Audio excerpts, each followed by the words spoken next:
Yesterday was an update that was kind of contradictory to what we had been hearing for Josh Giddey when Jake Fisher came out with his Substack, him and Mark Stein, and they mentioned on that the Bulls and Josh Giddey are roughly about $10 million apart on a deal, and that's per year. Keep that in mind.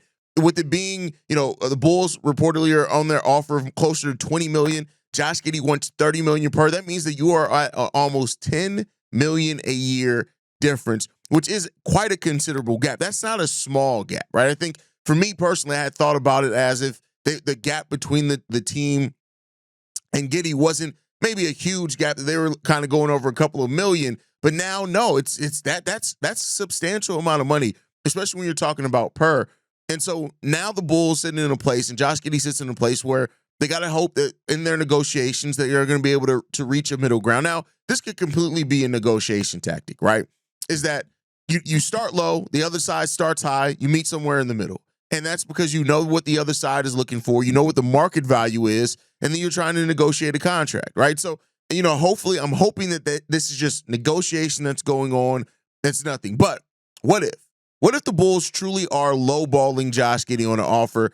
And yes, Josh Giddey is worth over $20 million per year. There's just no question about that. People who have that question, it's a bias, or you're just not aware at how NBA salaries are going now, right?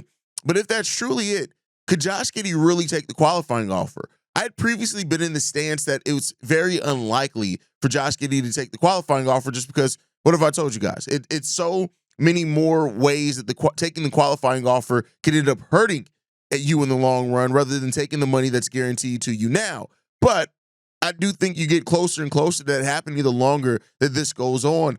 And that's just something that you have to consider in all of this. And so the Josh Giddey situation with this contract, I think, is just going to ultimately be at who's willing to give up more, and who's willing to acquiesce. And in good negotiations, both sides do a little bit of that. Make no doubt about it. You want both sides to be a little bit uncomfortable with the deal that's made, meaning that they both feel like, hey, we gave up a little bit too much or something in that deal. That's what you want in a good negotiation tactic.